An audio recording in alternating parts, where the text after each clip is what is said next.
menjawab pertanyaan yang jumlah helikopter tadi. Tahun 2015 bulan Desember memang sudah ada perintah untuk menghentikan pengadaan helikopter 1-2. Kemudian bulan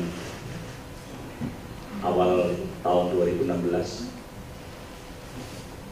helikopter VIP dirubah menjadi helikopter angkut dan hanya 1 buah. Memang betul Angkatan Udara belum memiliki helikopter yang memiliki rem drone, dan itulah yang akan diadakan. Namun kenyataannya tahun 2017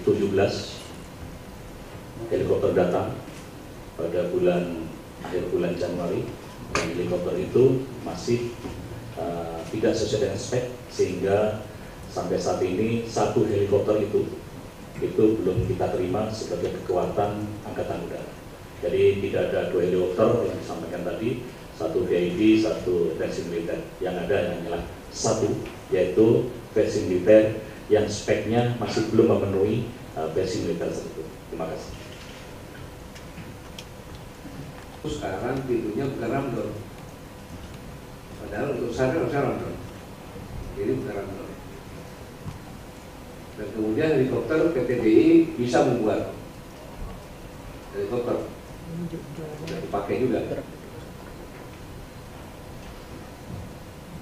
Kemudian tersangka semuanya dari TNI Angkatan Udara.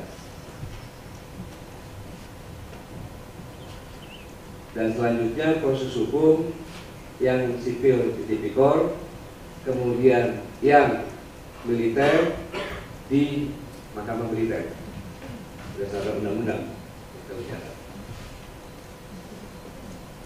Kemudian diketahui anggaran yang ada ini tadi dikatakan 238 itu anggaran untuk VIP, dan beli yang angkut ini anggarannya juga harusnya segitu juga, padahal speknya lebih tinggi di VIP. Dari itu sudah kelihatan, ya, spek VIP itu lebih tinggi daripada angkutan ketik, biayanya harusnya segitu juga, begitu ya. Sudah jawab semua ya?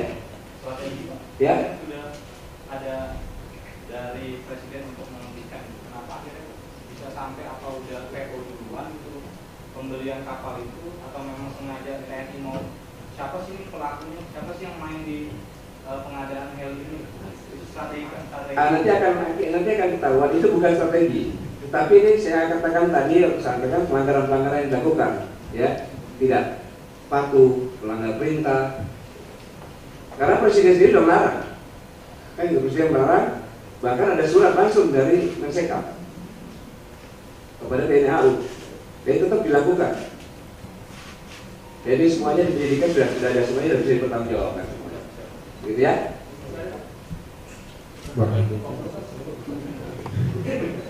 Apa sebagai tersangka kalau dari unsur militer itu apakah masuk dalam kategori KPA atau KPA atau di luar itu, Pak? Tadi itu adalah pejabat pembuat komitmen sebagai tersangka yang pertama tadi ya.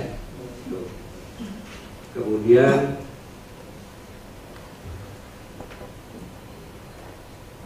saya katakan bahwa ini adalah kasus bukan hanya korupsi saja, tetapi ada ketidaktaatan terhadap perintah, insubordinasi juga ada, penyalahgunaan jabatan juga ada, tidak mengikuti peraturan dalam pengadaan barang dan jasa juga ada, penggelapan dan pemalsuan juga ada. Ya, jadi beda dengan KPK. Kalau TNI semuanya kita kemudian bukan TNI lebih cepat dari KPK, ya, karena saya minta limit sama KPK, saya minta supaya cepat-cepat supaya ada kejelasan. Kenapa? KPK nggak diperintah sama Presiden, Panglima TNI diperintah sama Presiden, kejar terus. Makanya saya kejar KPK. Saya kejar. Pak, saya nggak perlu saya masih sipil. Tapi yang jelas dari bukti yang ada saya tidak peduli ya, yang militer. Nggak bisa tidur saya minta sama Presiden seperti itu. Begitu jadi. Kemudian saya katakan ini baru hasil sementara, ya. Ini baru hasil sementara. tentu kita akan kejar terus, siapapun dia. Kadang-kadang kan yang tertinggi di TNI itu adalah hukum. Jadi kita akan kejar terus. Dan saya pernah mengatakan, sampai pensiun pun akan saya kejar. Begitu. Seperti yang dulu Pak Jajak Suparman, ya kan? Rekan Jenderal, sudah pensiun di Mahkamah Militer. Karena perbuatannya pada saat masih militer. Jadi kita tidak perlu siapapun juga, harus kita kejar semuanya. Maka bersabar supaya itu dampak TNI juga 3 bulan sudah mulai muncul uban sebelah kirinya. Karena saya ancam-ancam terus. Ya kalau saya ditekan sama presiden saya karena buat saya juga. Saya pikir saya jawab semuanya ya. Saya ceritain nanti akan kita tidak lanjuti. Baik, terima kasih. Ya, bagus. Kita membackup teman-teman TNI waktu melakukan penelitian. Berdasarkan itu pasti banyak temuan data fakta. Ya pemirsa, itu dia konferensi pers yang digelar di Panglima TNI Gatot Nurmantio di gedung KPK Jakarta terkait dugaan korupsi helikopter AW101 milik TNI AU yang dengan nilai proyek 738 miliar rupiah dengan nilai dugaan korupsi lebih dari 220 miliar rupiah. Untuk itu KPK juga telah menetapkan 3 tersangka dari TNI AU. Konferensi pers tersebut sekaligus mengakhiri jumpa kita dalam program spesial Reporter News TV pada sore hari ini. Bersama teman-teman yang bertugas, saya Muhammad Syareza pamit undur diri. Terima kasih dan sampai jumpa.